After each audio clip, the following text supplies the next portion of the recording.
لە کاتی گەڕانمان بەنێو بازار بینیمان گەشتیم بە گەنجێکی زۆر جوانی نورانی کە کاکسەرەنگە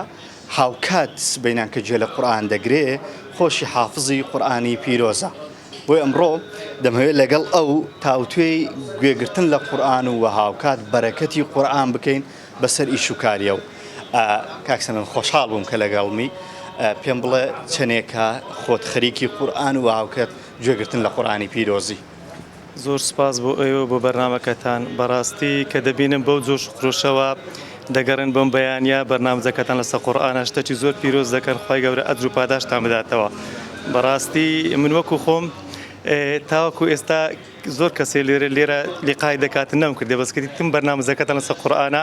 یعنی بەخۆم زۆر پێی دڵخۆش بووم. وەکو خۆم تقریبان لە تەمەنی 7 ساڵی 8 ساڵی دەچوومە مزگەوت کە دەچوومە مزگەوت لە بیرما عینزەیم خوێندەوە کە عینزەیم خوێندە بەڵام بە حکمی ئەوەی کە بچووک بووم وازمینە دواتر کە تەمەنم بۆ تقریبان 16 ساڵ 17 ساڵ ئیتر دەستم بە لەبەرکردنی قورئانی پیرۆز کرد. الحەمدولله قورئانی پیرۆزم هەموو لەبەرە ئێستاش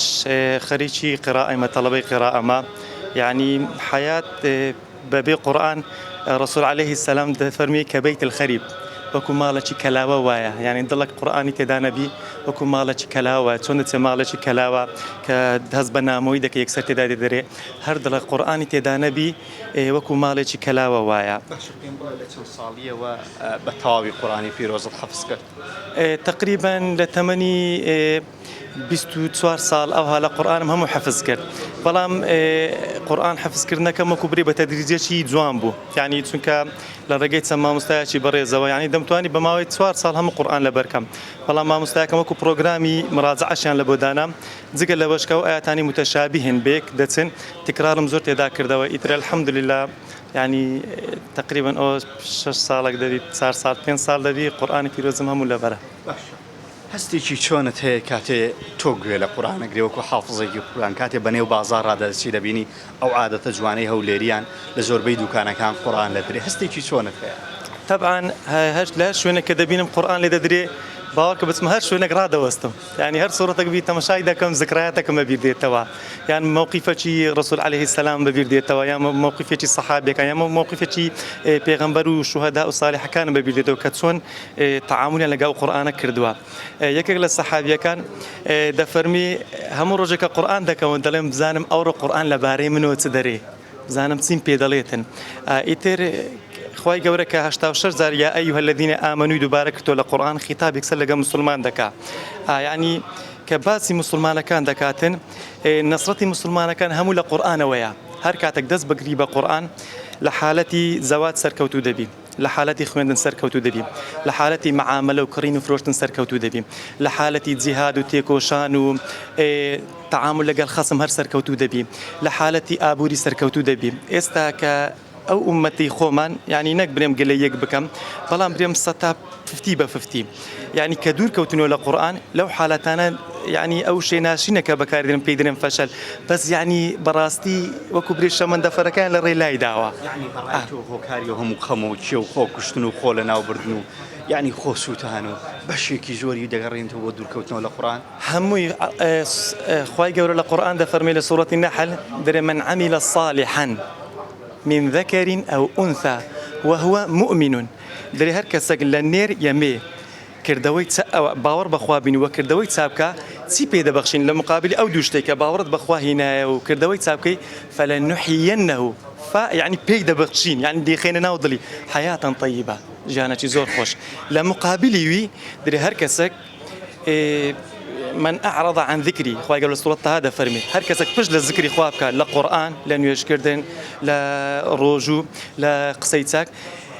من هر كسك بج لوشتانبك دري حياتك ضيقي بيدا بخشين يعني حياتك ناخوشي بيدا بخشين يعني خواهي قبل ما أنا أواني كالظلم اللي بك بخد سببكي هر كاتك ديتت كدلت تندبو أتو بزانا خلالك لجناحتي هي تأثيري أو جناحي لسرتها. عزیزە من حەزەکەم لەگەڵ کاکسەنگەر هەر بەردەوامە بم بۆیە بۆی کاتی زیاتری دەینێ کاکسەنگەر جگە لەوە کە تەواوی قورئانی پیرۆزی لەبەرە پێما بێ لێرە ئیش و کاریش دەکەی کاکسەنگەر چۆن توانیوتە لەگەڵ خوێندنی علمی شەرعی و هاوکات کاسبی ویش و کارەکەش بکەی و تا هاوسەنگێک لە نێوان هەردووکی ڕاگری. پرسیارەکەت زۆر جوانە. طبعاً ئیشکردن سیفەتی پێغەمبەرانە. ئەگەر سەیری پێغەمبەرەکان بکەی پێغەمبەر نوح نەجار بووە کە کاتێک شتێکە دروست دەکاتن سیفەتی نەجاری پێدەبەخشی. ڕسوول عەلەیهی السەلام شوانەیەتی کردەوە بازرگانێتیشی کردیا و پێغەمبەرەکانی تریش بە هەمان مەرحەلە و هەندە پێغەمبەر هەبووە. پێغەمبەر ئیبراهیم وەستای دیوار بووە وإذ يرفع إبراهيم القواعد من البيت وإسماعيل دیوارەکەی بنیاد ناوە. یعنی سیفەت ئیشکردن سیفەتی پێغەمبەرانە. ئینسان خوای گەورە لۆ لە شەو ڕۆژ 24 ساعتی دانایە دەیتوانی شەو ڕۆژ بکاتە 48 ساعت بەس دەزانی ئینسان بە 24 ساعتی بە هەموو شتێک ڕادەگا بەڵام ئەگەر کاتەکانی خۆی تەنزیم بکە یعنی تەنزیم بە وەرەقە و قەڵەمدا بنیشیتن مەقسەدم درێ 8 ساعتم لە بۆ ئیشا لە دوای 8 ساعتەکە دەچمەوە ماڵێ ساعتێک لەگە خێزان و دایک و باک و خوشک و براکانم و خێزانەکەم دادەنیشم نان دەخۆم دوای 3 ساعت دەنوم دوای 3 ساعتێک هەر دەستی مەخسەم 2 ساعت دەتەوێت قورئان مراجعەکەی 2 ساعتەکەی خۆت ئەوە دەکەی دوای 2 ساعتەکە کاتی مەغریب دێت دەچێت نوێژی مەغریب دوای مەغریب دەبینی پیاسەک دەکەی لەگە ئایلەکەی خۆت یعنی ئەو تەنزیماتە وەلی دێ وەختیشت لە بۆ دەگەڕێتەوە تەماشا دەکەی بە هەموو شتەکان ڕاگەیشتووی دەبینی 3-4 ساعت مایتەوە بەڵام وەختی پچر ئەتوو 4 ساعت لە چایخانە دانیشی بێ سەبەب یعنی کە ئەوە چایخانەی خۆمە ئەمە پێم ناخۆشە وجدانم قبول ناکە ئینسانێک 4 ساعت بێتن بەڵکو دوو گەنجی وەکو گۆجوان دێتن دادەنیشی نیو ساعتێک زۆر تەبیعیە بەڵام پێم ناخۆشە ئەتوو 4 ساعت لە دیار تۆپانەی پێم ناخۆشە 4 ساعت پۆبجی دەکەی پێم ناخۆشە تو 4 ساعت فەیسبوک دەکەی والله وەختەکەی خۆت وها بە فیرۆ دەدەی کاتێک کە هەست بەو شتانە دەکەی دەچێت ناو جیهانی علم و حەدیث و قورئان و ئەو هەر بابەتی فیزیای کیمیا ئەو دەدە پەنجەی دەستی خۆت دەگەزی دەرێ بەڕاستی نەدەبات دقەی خۆم بەو شتانە سەرف کردابا ئامۆژگاری تۆ بۆ گەنجان و بۆ ئەو کەسانە چییە یعنی کەسێکی زۆر بینەرمانە حەزەکا بەبێ بە حافظ قورئان وەکو جەناب سەرەتا شتەکە زۆر ئاسانەوە قورسی نەکاتن ینی قورئان خوێندن بەڵام پیاوی خۆشی دەوێ ئاسانی شەو بەڵام پیاوی خۆشی دەوێ یەکەم شت ئەمە لە قورئان لە بەرکردن پێویستمان بە چەند حاسەکەیە یەک لەوانە دەستەکە ئەتوو پێی دەنووسی مثلا ئەتۆ سوورەتی لەبەری دەکەی مەقسەدم برێ سوورەتێک لەبەر دەکەی تەماشا دەکەی دەنووسی ئاەتەکەی بسم الله الرحمن دەنووسی ئەوە دەست نابی بۆ دەستەی گوناح بکەی لایەنی دووەم ئەتوو پێت گوێت لە قاری ئەگرادەگەری کە تکرار دەکەیەوە و حەفزەکەت بە قوتر دەبی نابی بەو گوێبستی بوختان و جێ لە غەیبەت ئەو شتانە ڕابگری نقطەی سێم ئەتوو پێویستت بەدەمە لە دەم ئەتوو زمانت هەیە نابی غیبەتی پێ بکەی نابی جوێن پێ بدەی نابی باسی خەڵک بکەی نابی تعلیق لە خەڵک دەی نقطەی چارەم پێویستمە بە چاوە کە مهمترین شتە لە ئینسان لە بۆ مێشک ساف بوون چاو ئێستا علم ئیسپاتی کردە دەرێ هەر نەزەرێک بە چاوی خراپە نەک ئەوەی ئەمن ئێستا لە بازار کچێک دێتە ئێرە دادەنشی بەخێر ئەوە فەرقیە بەس بە چاوی خراپ ئەوها دەکەی دەرێ 150 وشە لە مێشکت ڕەش دەبیتەوە 150 وشە دەکات یەک لاپەڕ ئەتوو هەستت کردیە بەس دیقەت دە گەنجی ئێستا ناتانی ئینشایەک لەبەرکە نەزەر دەکات تەماشا فیلمی ئیباحی دەکات تەماشا ئافرەت دەکات تەماشا ئەو لاولە دەکات ئەو حاسانە یەکەم زار دەبی خۆت یەکلا بکەیەوە لەو حاسانە یعنی ئەو حاسانەی خۆت پاک بکەویتەوە لەبەر ئەوەی خوای گەورە دەرێ هەل جەزاء الإحسان إلا الإحسان